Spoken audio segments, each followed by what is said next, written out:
ओम श्री परमात्मने नमः। ओम श्री गुरुभ्यो नमः। ओम श्री ऋषिभ्यो नमः। ओम सहना भवतु सहनौ भुनक्तु सह वीर्यं करवावहै तेजस्विनावधीतमस्तु मा विद्विषावहै। ओम शांति शांति शांति। सर्वेभ्यो नमः। देववाणी संस्कृतं यूट्यूब चलदृश्यं प्रति भवतां भवतीनांच हार्दं स्वागतम्। मित्रों, अष्टाध्यायी भाष्य प्रथमावृत्ति पंचमः अध्यायः तृतीयः पादः कक्षा संख्या षट्चत्वारिंशत्तमी 46वीं कक्षा को आज पढ़ेंगे। चलिएगा, पुस्तक को ओपन कर लीजिएगा। गत कक्षा में मैंने आपको यहां तक पढ़ा दिया था, सूत्र संख्या 91 तक हमने पढ़ लिया था। वत्सोक्षाश्वर्षभिभ्यश्च तनुत्वी, ठीक है। चलिएगा, अब एक आगे सूत्र आ रहा है हमारा, सूत्र संख्या 5392।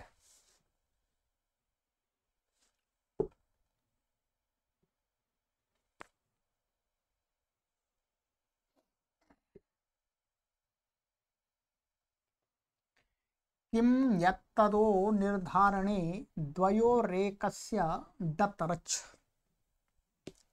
डतरच और डतमच प्रत्यांत शब्द काफी प्रसिद्ध हैं। डतरच और डतमच प्रत्यय यहीं पर विधान किए गए हैं, ठीक है। चलिएगा, पदच्छेदा किम यत्तदः पंचमी व्यक्ति एकवचनान्तम निर्धारणे सप्तमी व्यक्ति एकवचनान्तम द्वयोः सप्तमी व्यक्ति द्विवचनान्तम, ठीक है। एकस्य षष्ठी व्यक्ति एकवचनान्तम डतरच प्रथमा व्यक्ति एकवचनान्तम, ठीक है।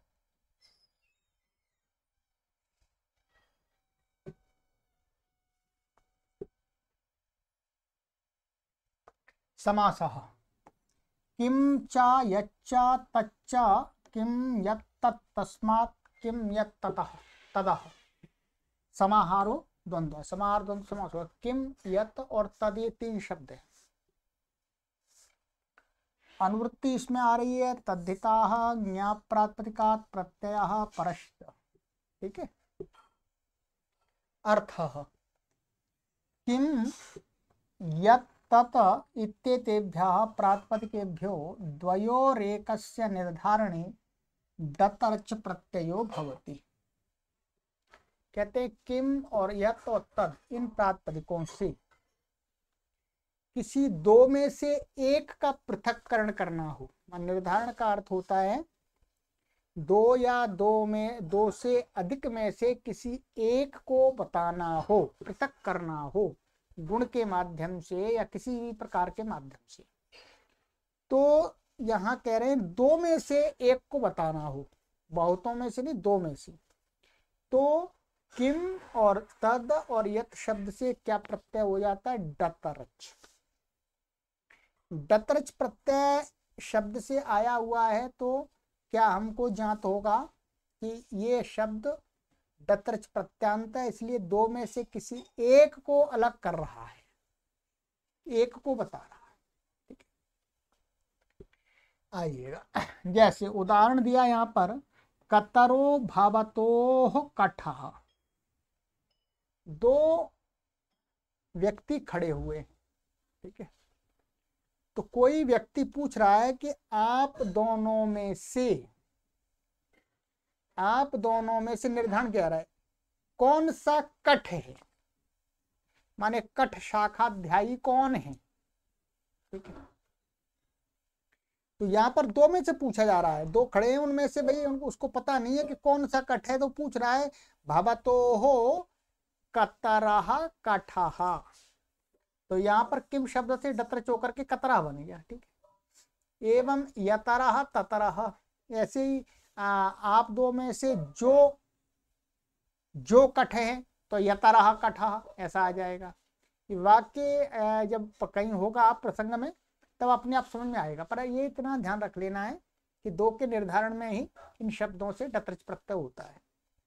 कतरो भवतोः कारकः, आप दोनों में से करने वाला कौन है, कार्य करने वाला कौन है, तो कतरा ये बन गया। ऐसे ही एवं यतरः ततरः।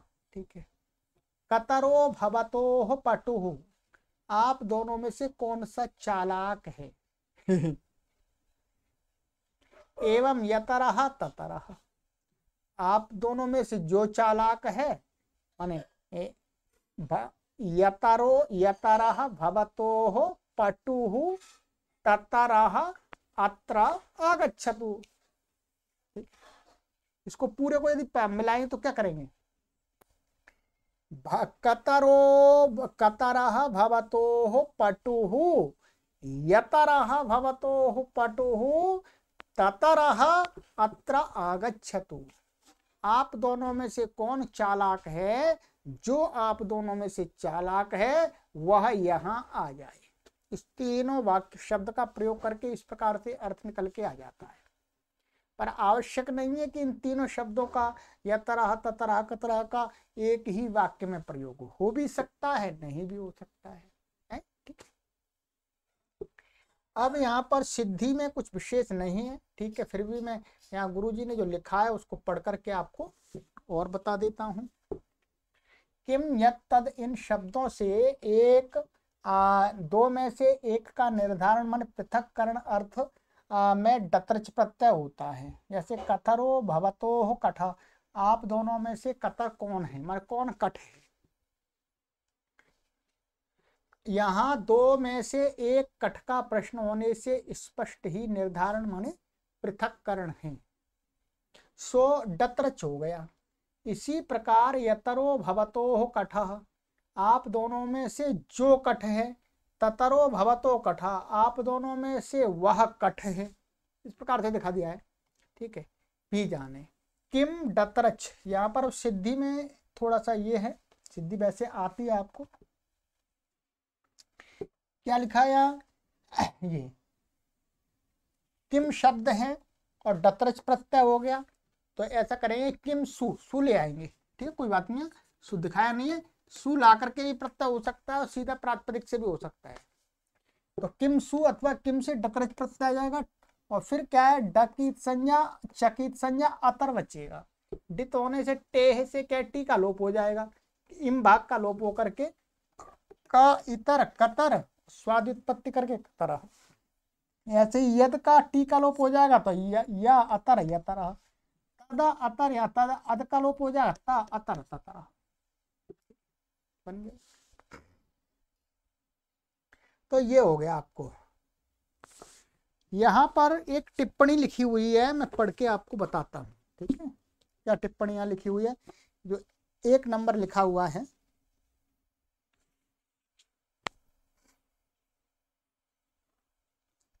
अच्छा, टिप्पणी इसमें है, यहाँ पर ये है। यहाँ पर क्या, कतर कतमऊ जाति परिप्रश्ने, ये हमने समास प्रकरण में पढ़ा हुआ था, द्वितीय अध्याय के प्रथम पाद का ये 62वां सूत्र था। ठीक है, तो यहाँ पर गुरुजी ये बताना चाह रहे हैं कि यहाँ पर तो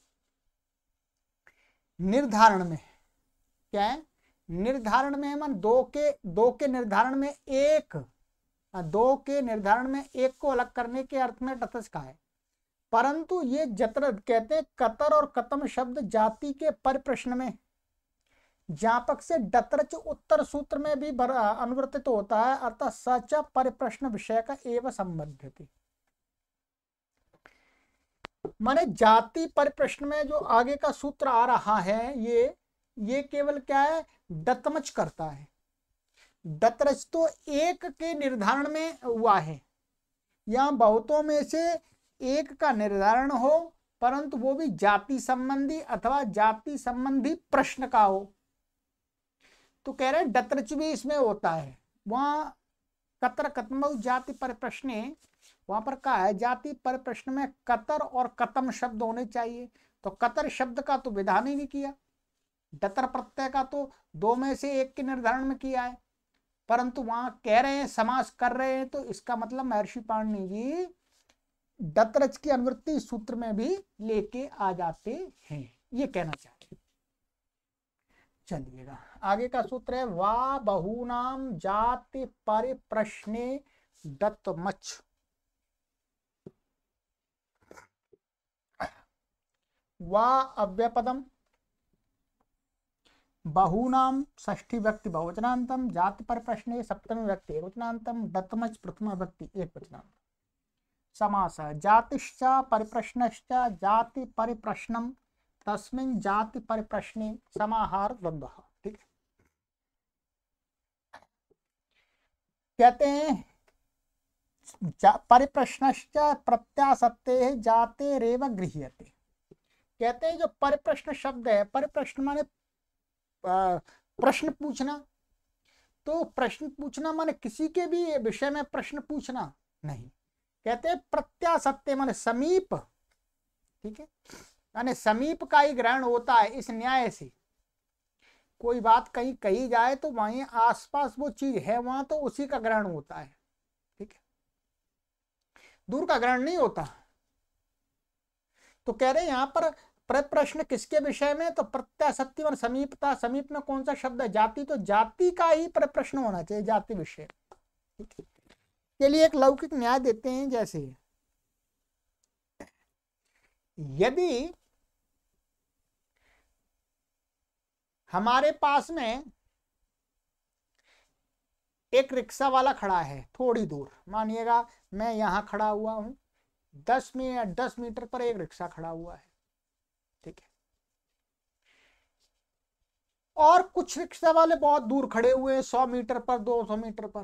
तो हम रिक्शा को बुलाएंगे कि रिक्शा यहाँ आ, रिक्शा वाला, तो समीप वाला आएगा, दूर वाला नहीं आएगा। और हम समीप वाले को ही बुलाएंगे, दूर वाले को क्यों बुलाएंगे? हाँ, कोई विशेष कारण हो तो बुलाएंगे। वास्तव में सामान्य रूप से समीप का ही ग्रहण होता है। जब कुछ कहा जाता है तो उसके आसपास यदि वो चीज मिल रही है तो वहीं से लाई जाती है। और भी बहुत सारे हो सकते हैं, भाई कोई वैद्य डॉक्टर है, ठीक है, तो वो कोई औषधि बताता है, कहता है भाई वो जंगल में मिलेगी, तो जो हमारे आसपास में जो जंगल है यदि उसमें मिल रही है तो हम वहां से लाएंगे, न कि कहीं दूर मिल रही है और हमारे आसपास भी मिल रही है तो दूर से लाएंगे।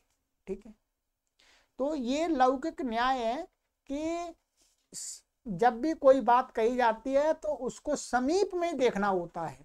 यदि समीप में नहीं मिलती फिर हम दूर देखते हैं। ठीक है, चलिएगा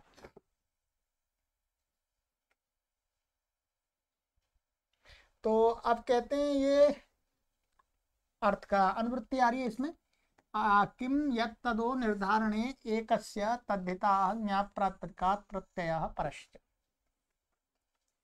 अर्थः जाति परिप्रश्न विषयेभ्यः किं यत् तदा इत्येतेभ्यः शब्देभ्यो बहूनां मध्ये एकस्य निर्धारणे गम्यमाने वा डत्मच् प्रत्ययो भवति।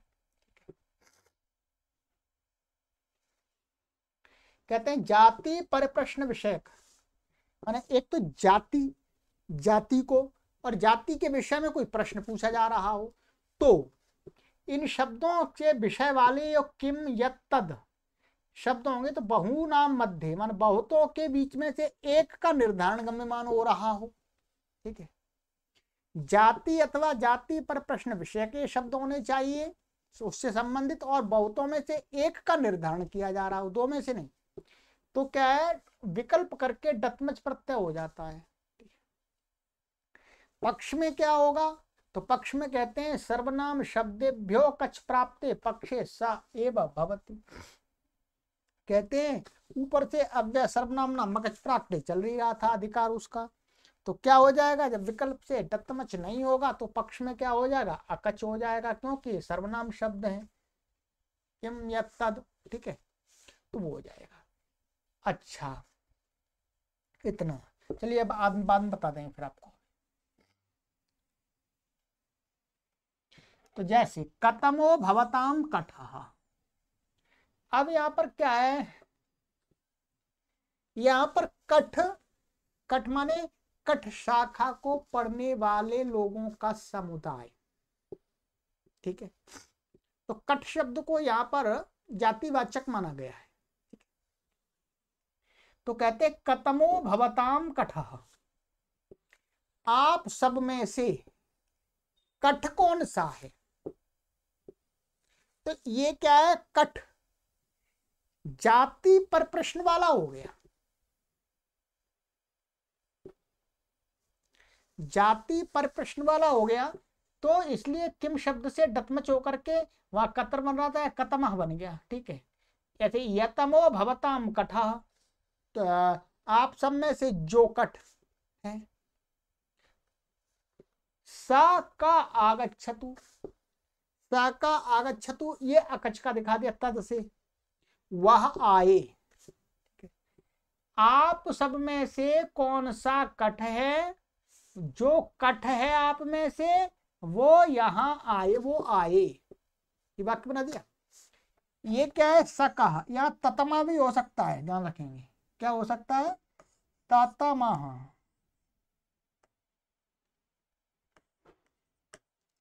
ये यहाँ अकच का दिखा दिया है, सकच सक सक, तो ततमा भी हो सकता, ततमा आगच्छतु अथवा सका, विकल्प से कर दिया, इनसे भी विकल्प से हो जाएगा, ठीक है।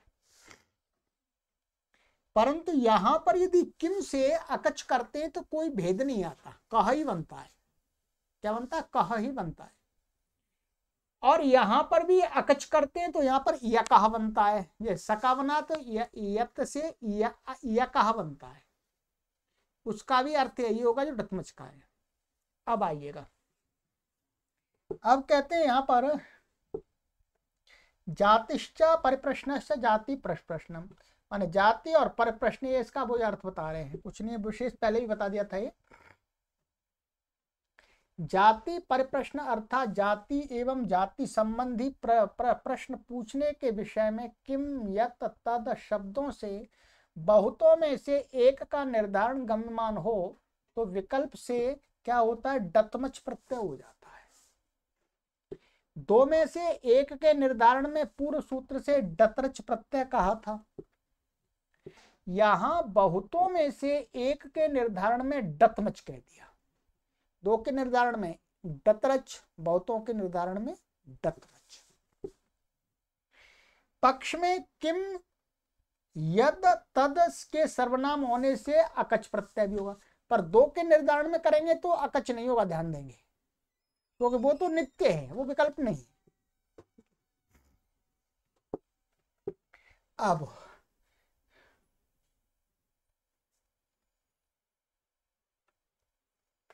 पक्ष में किम सर्वनाम से अकच होगा, किम शब्द से अकच होने पर ध्यान देंगे, किम शब्द से जब अकच करेंगे तो कहते हैं कि महाभाष्य का के ये वार्तिक है, का देशा खलु अपि अवश्यम साकचार्थो वक्तव्य है, ये वार्तिक है। कहते हैं कि जो एक ये सूत्र है किमा कह, किमा का पर ये है, माने ये वार्ते 102 में दिखाया है, अष्टाध्यायी में बता देता हूं मैं संख्या आपको,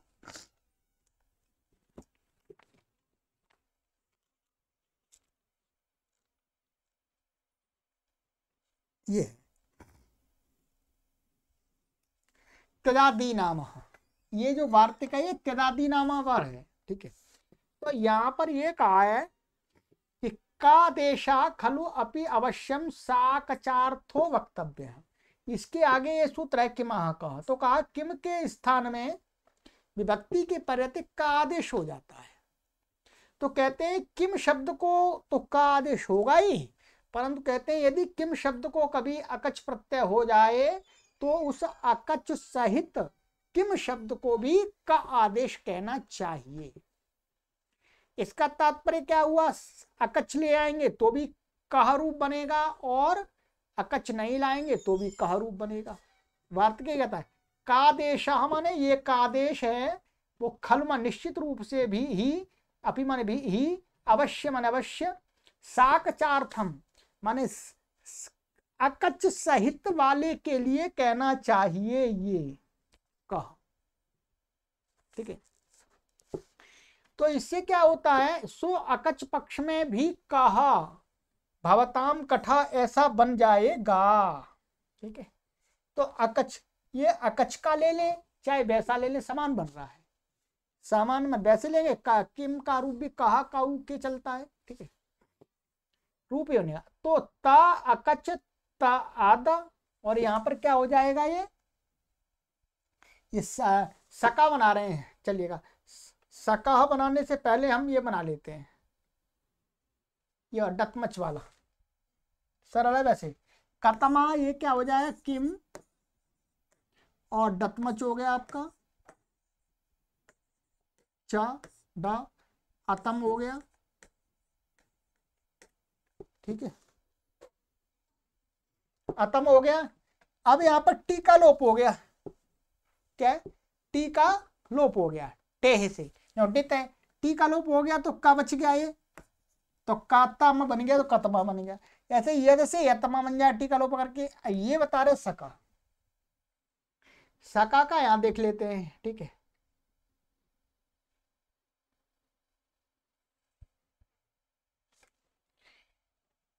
ये तद, तद है, और ये अकच हो गया, माने अव्यय सर्वनामना मकच प्राकटे टी से पहले होता है, तो अकचता टी से अद से पहले हो गया, और ये बन गया तकद, और सु है स्वादि उत्पत्ति करके। अब यहां पर क्या हो जाएगा, तदादि नाम से इस दकार को क्या हो जाएगा, अकार हो जाएगा, ध्यान देंगे। ठीक है, यहां पर ये सूत्र देख लीजिएगा, यहाँ तदादि नामा सूत्र है 7-2-102। ठीक है,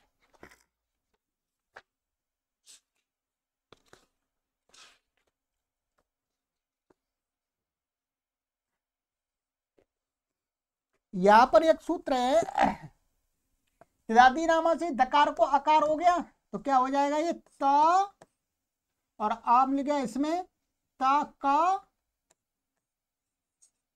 और ये अकच का ये आका, और आ इसका इसमें मिल गया ता का, और ये दकार को आकार हो गया, और ये सु का सा।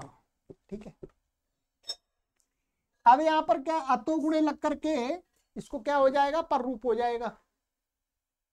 तो पर रूप हो गया तो आ को आ हो गया, तो ये वाला आ हट गया, ये रह गया, तो ता का और सा ऐसा रह गया, ये क्या रह गया आपका, ता का और सा। ठीक है, अब यहां पर एक सूत्र लगेगा, ध्यान देंगे, आगे यहीं पर है तदोहो साह सावनंत्योहो, तदोहो साह सावनंत्योहो।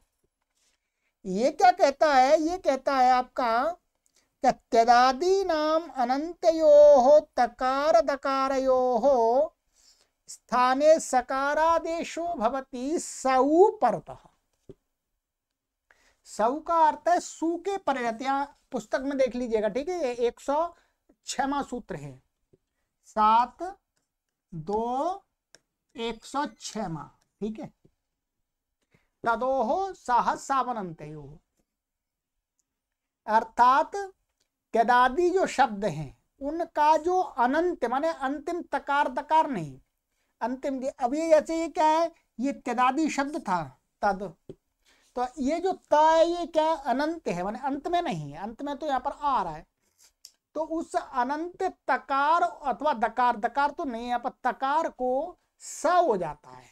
कब, यदि सु सा परे हो, प्रथमा व्यक्ति एक वचन का प्रत्यय परे हो तो क्या हो जाता है, उसको सु आदेश, वो सा आदेश हो, तो त को क्या हो गया, सा हो गया। ये तदोह साह सावनंते हो, ध्यान रखेंगे, सा हो गया और ये इसको रुत विसर्ग होकर के क्या बन गया, सका बन गया। ये ऐसे बन गया,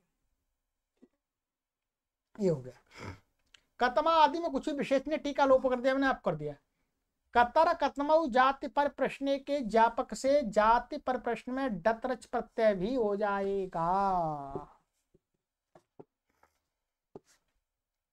यहां पर इतना बता दिया बस, ठीक है। अब इसका जो विशेष भाग है, विशेष इसका है, वो आपको काशिका में पढ़ाया जाएगा, ठीक है। विशेष कुछ भी नहीं है, आपको समझ में आया तो मैं बता देता हूं। काशिका में और सिद्धांत कौमुदी में यहां पर इसके एक तो ये रूप सिद्ध किया है, ध्यान दीजिएगा, क्या, एक तो ये कर दिया सकह,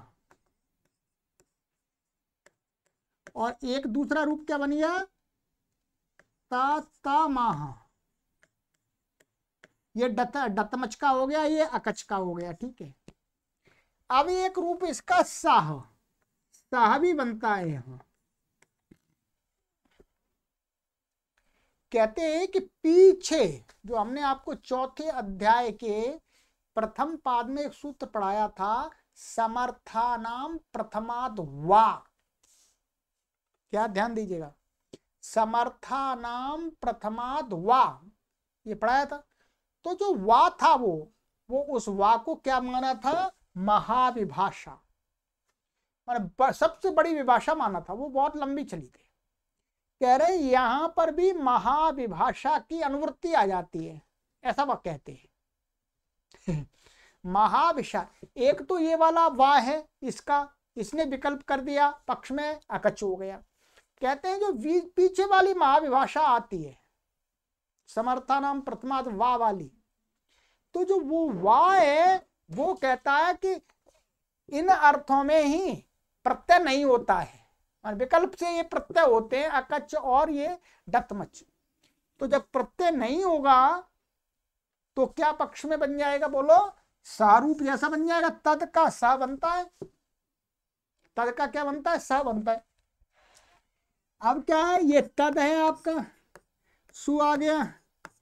अब इसी अर्थ में, इसी अर्थ में, ठीक है, माने बहुनाम जाति पर प्रश्न, इस अर्थ में ही इससे प्रत्यय क्या है, महाविभाषा से विकल्प हो गया, अर्थात ये प्रत्यय नहीं होंगे, अकच भी नहीं होगा और डतमच भी नहीं होगा, तो ऐसा ही रहेगा, अर्थ यही रहेगा।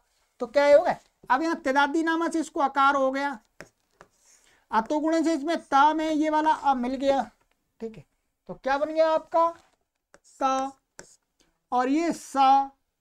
अब यहाँ पर वही सूत्र भी लगाया था, तदोह सावनंत्यो से क्या हो जाएगा, इस अनंत के ये स को बुत्ता को स हो जाएगा और रुत्त विसर्ग होकर के सा बन जाएगा, ऐसा बन जाएगा।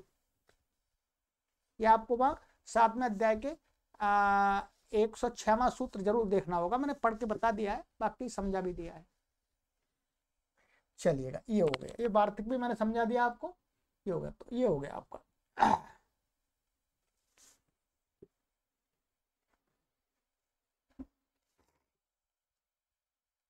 एकाच प्राचाम,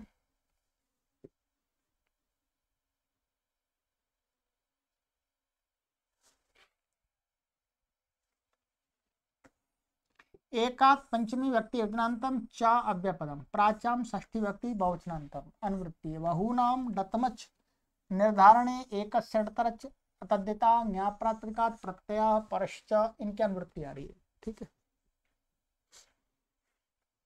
अर्थ एक शब्दात् प्राचाम आचार्याणाम मतेन डतरच डतमचौ प्रत्ययो भवता स्वस्मिन् विषये, ठीक है।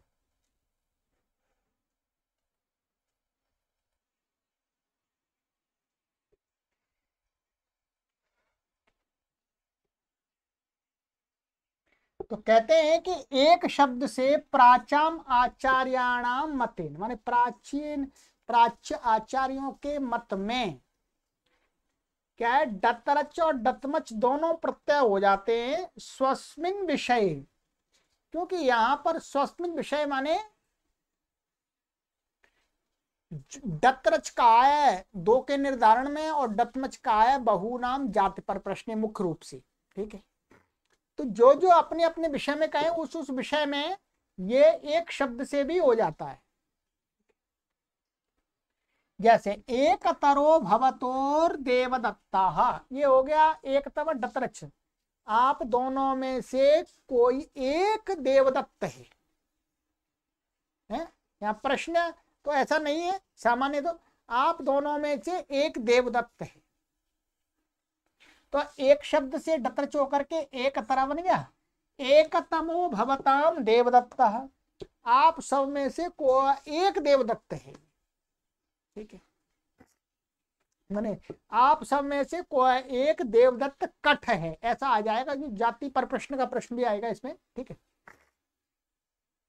तो एक तमो भवताम,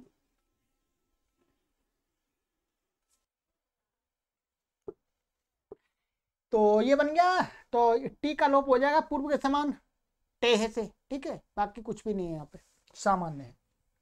तो यहाँ पर इसका उदाहरण दिया है, एक तरो भवतोर देवदत्ता, आप दोनों में से एक देवदत्त है, एक तमो भवताम देवदत्ता, आप सबों में एक देवदत्त है। ठीक है, चलिएगा, अवक्षेपणे कन, अवक्षेपणे सप्तमी व्यक्ति अवजनान्तम कन प्रथमा व्यक्ति अवजनान्तम, अवक्षिप्यते येन तद अवक्षेपणम तस्मिन् अवक्षेपणे। ये अवक्षेपण को बता रहे हैं कि ये कर्ण में इसकी व्युत्पत्ति है, प्रत्यय कर्ण में है। अवक्षिप्यते, अवक्षिप्यते में निंदा की जाती है जिसके द्वारा,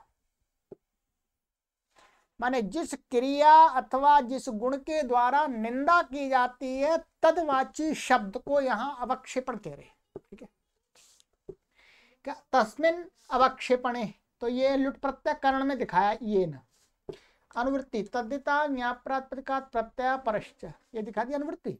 अर्थ अवक्षेपणे अर्थे वर्तमानात् प्रातिपदिकात् कन प्रत्ययो भवति। कहते हैं अवक्षेपण में निंदा करने के अर्थ में, निंदा करने के अर्थात जिस शब्द को माने जिस गुण या जिस क्रिया को लेकर के निंदा की जा रही है, उस क्रिया या गुण का वाचक जो शब्द है, वो शब्द क्या हो गया, अवक्षेपणवाची हो गया।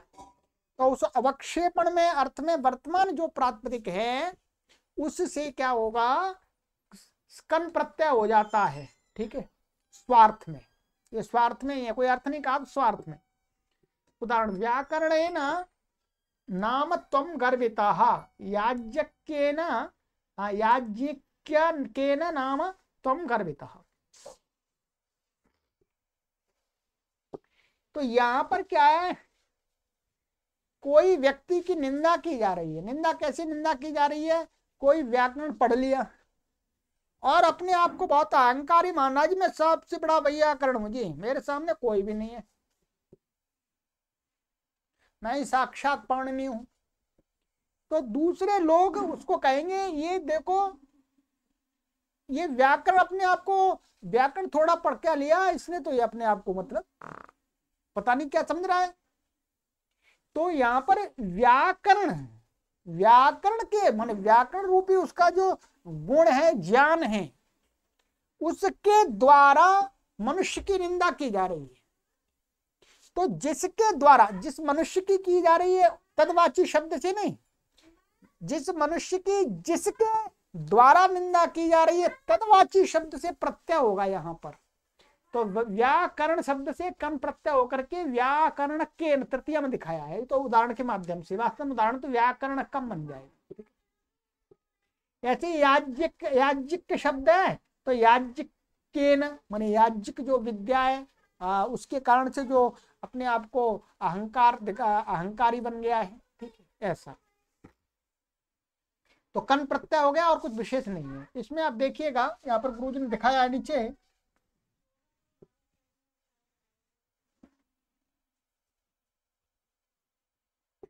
तो अब देखिएगा दूसरे की निंदा के लिए जिस विषय का निर्देश किया जाए तदवाचक शब्द से यहाँ प्रत्यय हो जाता है। माने किसी की निंदा जिस विषय को लेकर के, जिस गुण अथवा क्रिया को लेकर के की जाती है, उसका कहने वाला जो शब्द है उससे यहाँ पर प्रत्यय कहा है। और जो कुत्सिते सूत्र में कुत्सित भी निंदा होती है, वहां पर भी प्रत्यय कहा था कन। तो कह रहे कुत्सिते में उसी से कन होता है जिसकी निंदा की जाए। यह दोनों में अंतर है। जो कुत्सिते सूत्र से अर्थात जिस व्यक्ति की निंदा की जाती है तद नाम देह से प्रत्यय होता है, और यहाँ पर उसकी जिस गुणवत्ता अथवा कुछ भी गुण या क्रिया के द्वारा निंदा की जाती है तो उस क्रिया गुण को कहने वाला जो शब्द है उससे प्रत्यय होता है। ये दोनों में भेद है। ठीक है, तो यहां पर ऐसे समझ लीजिएगा और सरलता से समझा देता हूं। देखिए, जैसे मानिएगा यहां पर हम लिख रहे हैं, ये यहां त्वम की जगह हम कर देते हैं रावण।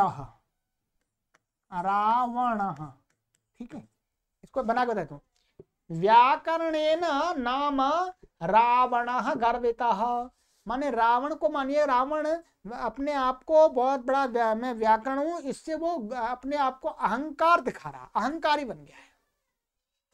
तो किसकी निंदा की जा रही है? रावण की। किसके द्वारा की जा रही है? व्याकरण के द्वारा। तो जब अवक्षेपण में प्रत्यय लाएंगे तो जिसके द्वारा निंदा की जा रही है उस शब्द से, तदवाची शब्द से प्रत्यय है। और कुत्सिते माने जिसकी निंदा की जा रही है, तो यहां पर यदि कुत्सिते से प्रत्यय करेंगे तो क्या रावण शब्द से प्रत्यय होगा। ये ध्यान रखें, बस यही बताना चाह रहे हैं गुरु जी। ठीक है, चलिएगा, ये हो गया।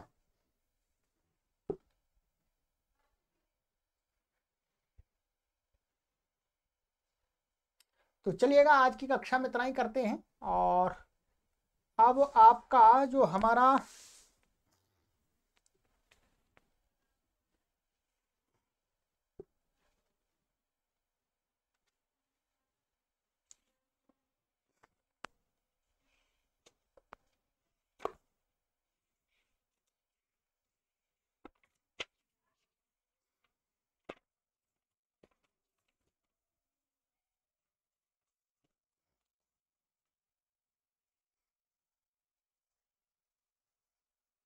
जो तिंग की अनुवृत्ति आ रही थी, वो तिंग की अनुवृत्ति अब समाप्त हो गई, 95 तक दिखाई थी। ठीक है, तिंग की अनुवृत्ति 95 तक थी, वो समाप्त हो गई। ठीक है, चलिएगा।